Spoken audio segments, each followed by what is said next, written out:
The frozen encounter? The snow fell like tiny diamonds against the black Chicago sky, each flake catching the amber glow of the street lamps before disappearing into the growing blanket of white. It was nearly midnight on a Tuesday, and the city, that never seemed to rest, had finally surrendered to winter's embrace. The streets were empty except for the occasional taxi sliding carefully through the slush, its headlights cutting through the storm like twin beacons, searching for lost souls. Victoria Chen pulled her thin jacket tighter around her shoulders as she sat on the cold metal bench at the bus stop. Her navy blue scrubs offered little protection against the bitter wind that whipped around the glass shelter, and her fingers had long since gone numb inside her worn cotton gloves. She checked her phone for the third time in 5 minutes, but the screen remained dark. The battery had died hours ago, somewhere between her 12-hour shift at Mercy General Hospital and this endless wait for a bus that might never come. Her blonde hair, once neatly pulled back in a ponytail, now hung in damp strands around her face. Snowflakes clung to her eyelashes as she blinked away the exhaustion that threatened to overwhelm her. I'll taste 6 years old. And already feeling like she carried the weight of the world on her shoulders. 3 jobs, student loans that seemed to multiply like rabbits, and a mother in a nursing home who needed care that insurance barely covered. This was not how she had imagined her life would look when she graduated nursing school with honors just 2 years ago. The rumble of an expensive engine broke through her thoughts. A sleek black Mercedes pulled up to the curb, its pristine surface unmarked by the chaos of the storm.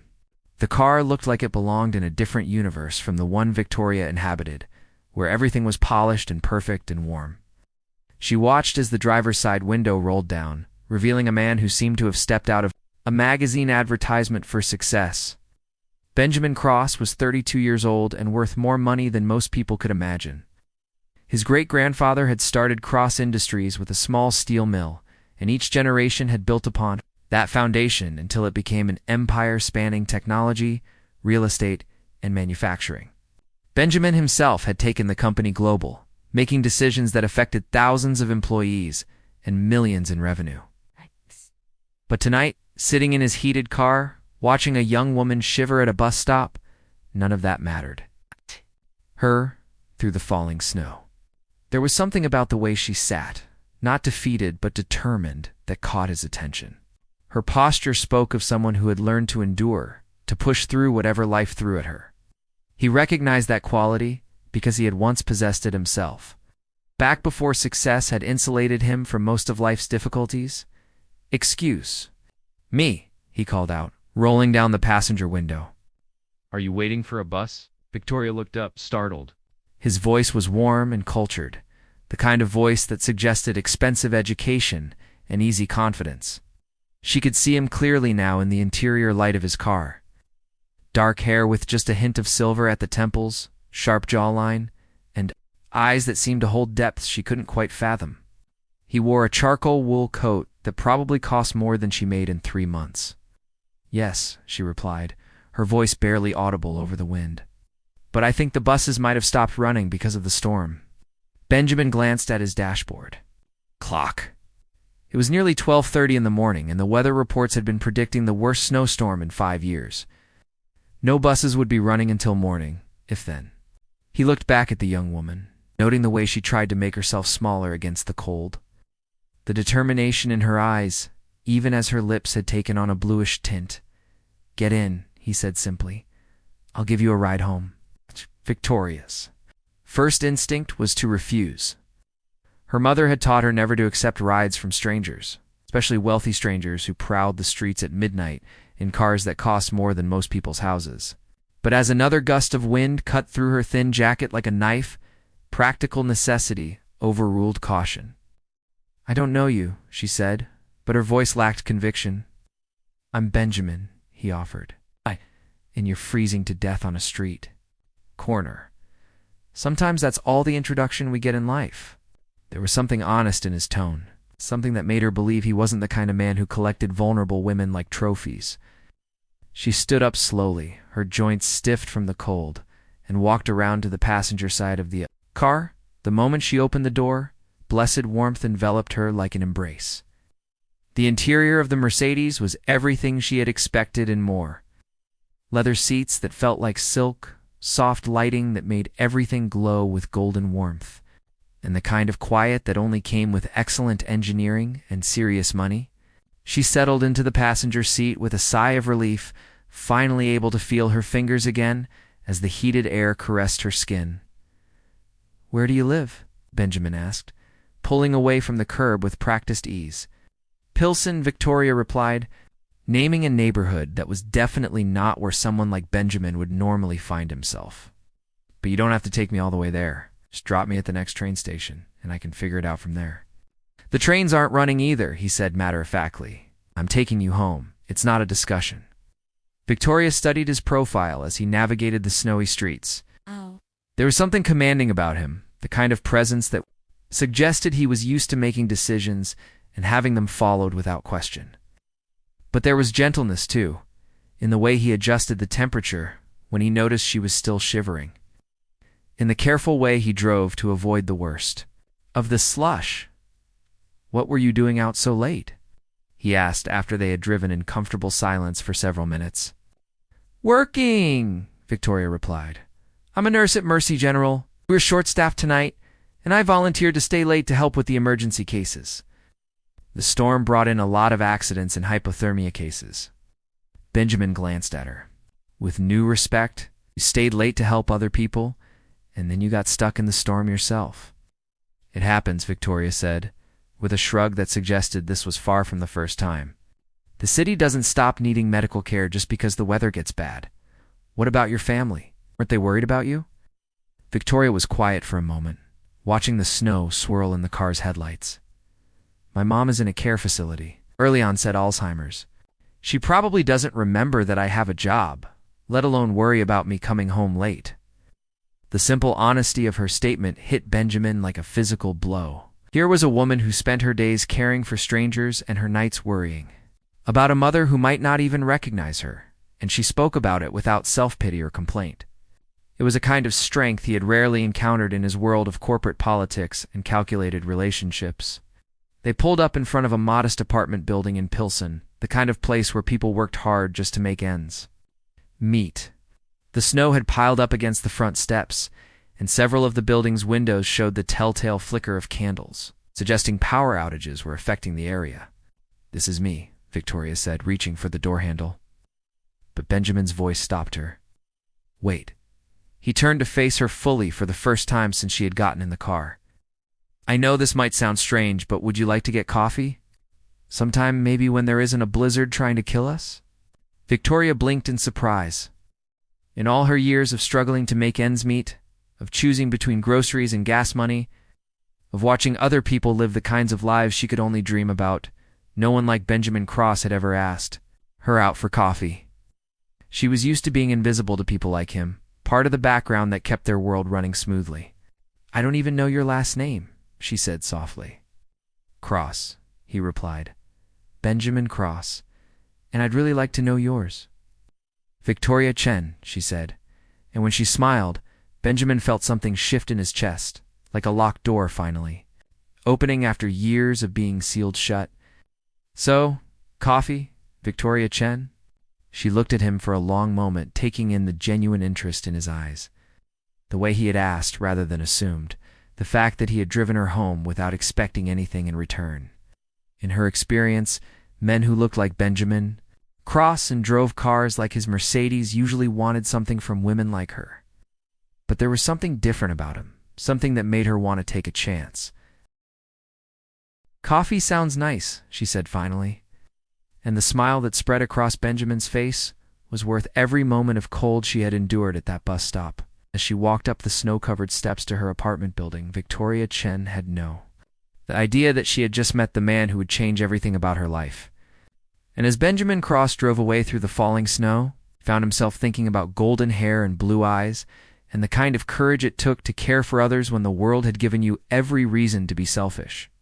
Neither of them could have predicted that a chance encounter on the coldest night of the year would become the warmest memory they would ever share. Sometimes the best love stories begin with the simplest act of human kindness. When one person sees another's need and chooses to help without expecting anything in return. And sometimes, just sometimes, that kindness gets rewarded with something infinitely more precious than gold. Hearts unveiled. 3 days passed before Benjamin called, and Victoria had almost convinced herself that their midnight encounter had been some kind of beautiful dream brought on by exhaustion and hypothermia. She was folding laundry in her small studio apartment when her phone rang, displaying a number she didn't recognize. "Hello, Victoria. This is Benjamin, from the snowstorm." His voice sent an unexpected flutter through her chest. She sank onto her couch, suddenly grateful she was alone so he couldn't see the smile that spread across her face. "I was beginning to think you were a figment of my imagination," she admitted, tucking a strand of hair behind her ear. "Very real, I promise. Are you free for that coffee we talked about? There's a place called Luna's near the hospital. Do you know it?" Victoria knew Luna's well. It was a small cafe where she sometimes grabbed coffee between shifts.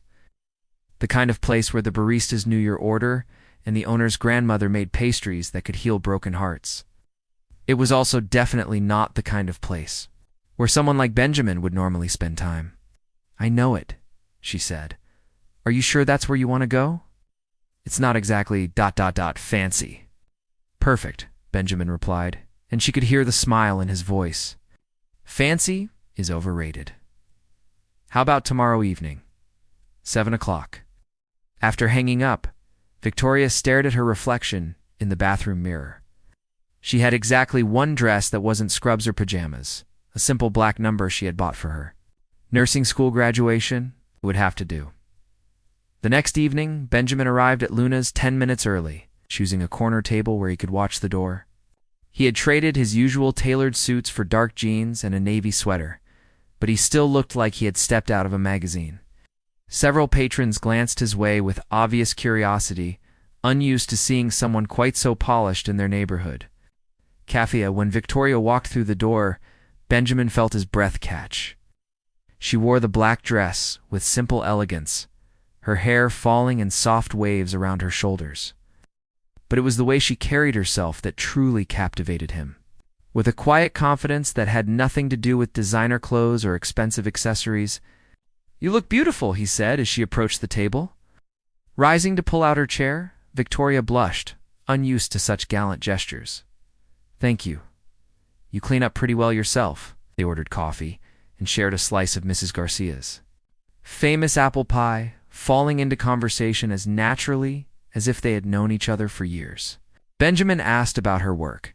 Victoria found herself telling him about her patients with a passion that lit up her entire face. "There was this little boy today," she said, her eyes sparkling. "Maybe 8 years old, came in with a broken arm from falling off his bike. He was trying so hard to be brave, but I could see he was scared. So I told him that the cast was actually armor, like a superhero would wear, and that it would make his arm even stronger than before. Did he believe?" "You?" Benjamin asked, captivated by the gentle animation in her voice. "He asked if I could write Super Tommy on it in permanent marker." Victoria laughed.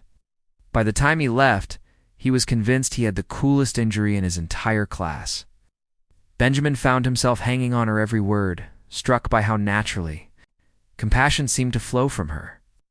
In his world, kindness was often calculated, performed for an audience or an angle. Victoria's caring was as natural as breathing. "What about you?" Victoria asked, stirring her coffee thoughtfully. "What do you do when you're not rescuing nurses from snowstorms?" Benjamin hesitated. He had been dreading this question, knowing that his answer would change everything between them. "I run a company," he said carefully. "Cross Industries." Victoria's hand froze halfway to her coffee cup. "Cross Industries? As in the Cross Industries? The one with the huge building downtown with your family name on it?" Benjamin nodded, watching her face carefully. He had seen this reaction before. The moment when women realized exactly how much money he had.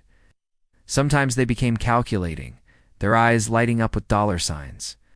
Sometimes they became intimidated, suddenly self-conscious about their own circumstances. He braced himself for either reaction, but Victoria surprised him. She leaned back in her chair and let out a low whistle. "Well," she said finally, "that explains the car." Benjamin waited for more, but she simply took another sip of her coffee and smiled at him with the same warmth she had shown before she knew who he was. "It doesn't change anything," she said, reading the uncertainty in his eyes. "You're still the man who stopped to help a stranger in a snowstorm. That's who you are, not what's in your bank account." Benjamin felt something tight in his chest loosen. Most people have a different reaction when they find out. "I'm not most people," Victoria said simply, and Benjamin was beginning to understand just how true that was. As the evening wore on, they discovered an unexpected connection that went far beyond their different circumstances. Both had lost parents. Young Benjamin's mother to cancer when he was 15, Victoria's father to a heart attack when she was 20. Both understood the weight of responsibility that came with being needed by others. Both had learned to find joy in small moments, because they knew how quickly everything could change. "I became a nurse because of my father," Victoria confided as they walked slowly back toward her apartment building, neither wanting the evening to end. "He had a heart attack at work, and the paramedics who treated him were so kind to our family. They held my mother's hand while we waited at the hospital, brought me hot chocolate from the vending machine. I was only 20 and I felt so helpless. I decided I never wanted anyone else to feel that helpless if I could prevent it." Benjamin stopped walking and turned to face her. "That's beautiful, Victoria. The world needs more people like you." She laughed softly. "Says the man who employs half the city and probably does more good with his foundation work than I'll ever do with my bedside manner." "You're wrong about that," Benjamin said seriously. "I can write checks, but I can't hold someone's hand while they're scared. I can't make a little boy believe his broken arm is superhero armor. The work you do, the way you care for people, it's irreplaceable." They had reached her building, and Victoria turned to face him fully. In the soft glow of the streetlights, she looked ethereal, like something too good to be real. "I had a wonderful time tonight," she said softly. "So did I." Benjamin stepped closer, his voice dropping to barely above a whisper. "Victoria, I know we're from different worlds, but I haven't felt this connected to anyone in maybe ever. Would you be willing to see where this goes?" Victoria's heart hammered against her ribs. She thought of all the practical reasons why this was a terrible idea, all the ways their different lives could clash and hurt them both. But then she looked into his eyes and saw something that made all the practical concerns fade away. Saw a man who was lonely despite his success, who had learned to protect himself behind walls of wealth and status, who had risked showing his true self to a woman who had every reason to reject him. "I'd like that," she whispered, and when Benjamin smiled, it was like watching the sun rise after the longest night of winter. He leaned down slowly, giving her every opportunity to step away, and when she didn't, he kissed her with a gentleness that spoke of reverence rather than passion. It was a kiss that promised patience, that said he would wait for her to trust him completely, that said he understood the gift she was offering by letting him into her life. When they broke apart, Victoria felt dizzy with possibility. "Benjamin," she said softly, and he loved the way his name sounded in her voice. "Yes, thank you for stopping that night, for seeing me." "Thank you," he replied, brushing a strand of hair from her face, "for letting me." As Victoria climbed the stairs to her apartment, she felt like she was floating. And as Benjamin drove home through the quiet Chicago streets, he found himself planning ways to make her smile. Thinking about coffee dates and quiet dinners and the possibility of building something real with someone who saw him not as a bank account or a business opportunity, but simply as a man worth knowing. Neither of them knew that this was just the beginning of a love story that would transform them both. Oh. That would teach Benjamin how to be vulnerable and show Victoria what it felt like to be cherished. All they knew was that somewhere between a snowy bus stop and a neighborhood cafe, two hearts had recognized something in each other that felt like coming home. The best love stories, after all, are the ones that begin with two people choosing to be brave enough to let someone else see who they really are underneath all their armor. Now, and sometimes, if they're very lucky, they find that who they really are is exactly who the other person has been waiting to meet their whole life.